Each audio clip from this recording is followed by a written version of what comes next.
Welcome back to our series on the global financial crisis. In part 2, we took a deep dive into how the banking system was structured, looking at the securitization chain from mortgage to CDO, and described how this led to its eventual downfall. If you haven't already seen part 2, click the link in the top right to go watch that now. In today's video, the final installment of this series, we'll explore how an ideological failure at the heart of economics allowed this catastrophe to occur. Hi guys, Joe here from Money Talks, and today we're going to look at how the failure of economics caused the global financial crisis.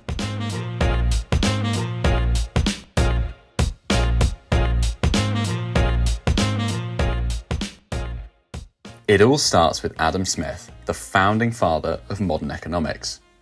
He believed that an invisible hand existed which allowed markets to run efficiently without government intervention. Under his philosophy, everyone acts in their own self-interest, creating competitive forces which determine the prices of goods and services. A baker needs money to feed her family and so determines the price of bread that will give her enough money to live. A tailor determines the price of clothes such that he has enough money to buy the bread. The idea that people act purely in their own self-interest, which in turn creates a thriving economy, has been the bedrock of economics for the last century. And so far, this all seems fair enough. Economists became obsessed with the idea and built ever more complex models of human behaviour that were completely detached from reality. Much like a Wall Street bet ape becomes detached from reality as their portfolio of deep out-of-the-money options swings 1,000% a day. These models assume that humans made decisions like supercomputers, gathering all available information and precisely calculating different outcomes to determine the best course of action. In reality, as can be seen from the Wall Street Bets subreddit, humans are prone to a huge number of biases and external pressures. These fundamentally incorrect economic models were at the heart of decision-making in governments, central banks, and financial institutions. This ideology not only allowed the financial crisis to happen, but fueled it. Something that us humans are particularly prone to is rational irrationality. This means that a decision that is rational to the individual may produce a collectively irrational outcome when made by members of a group. Let's take an example that will definitely be highly applicable to your everyday life. Suppose there is a meadow where 3 shepherds manage their flocks of sheep. Okay, yeah, maybe this won't be that applicable, but hear me out. If they all have 10 sheep or less, the grass has enough time to replenish and the flocks can graze indefinitely. One day, one of the shepherds decides to add a sheep to their herd so they can make more money. Sounds fair enough, right? In order to not be undercut in the market, the other 2 shepherds also increase the size of their herds. Again, a perfectly rational response. However, unfortunately, the meadow gets overgrazed and all the sheep die. Yeah, okay, not so great after all. This shows how individuals acting in their own best interest can cause an outcome that is actually worse. Take that, Adam Smith. Now you may be thinking, okay Joe, that's great. Now I know not to buy too many sheep. But how does this have anything to do with the downfall of the global economic system? An excellent question. Have a gold star.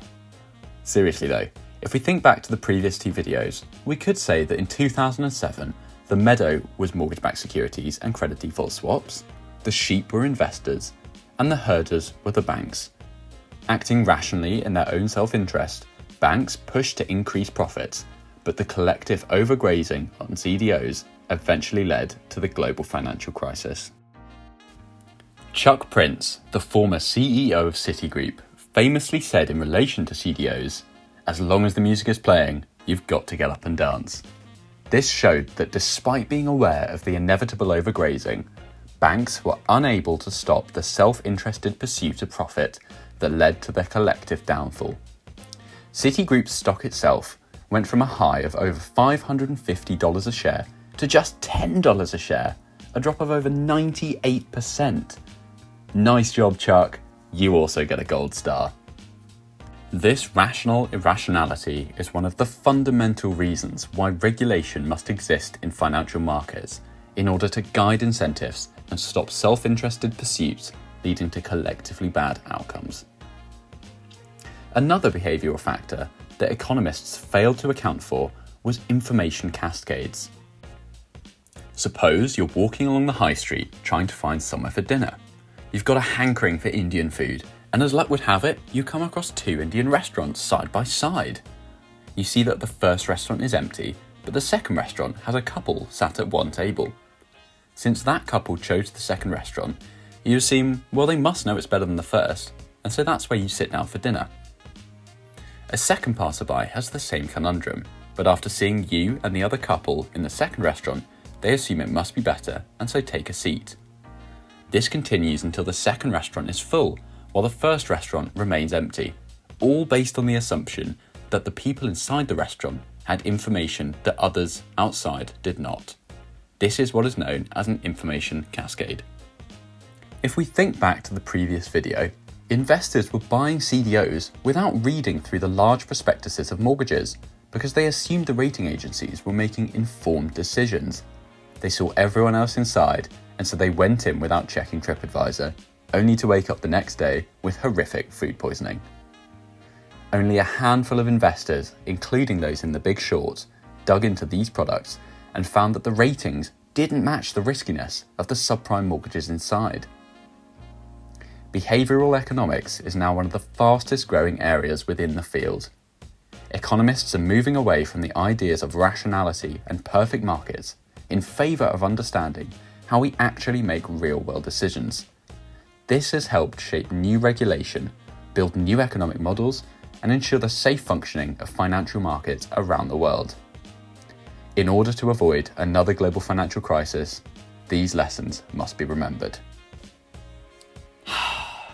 Yeah, I don't have high hopes. See you all at the bottom. That concludes our series on the global financial crisis. If you enjoyed it, feel free to leave a like and subscribe to see more like it. Thanks for watching, and have a great day.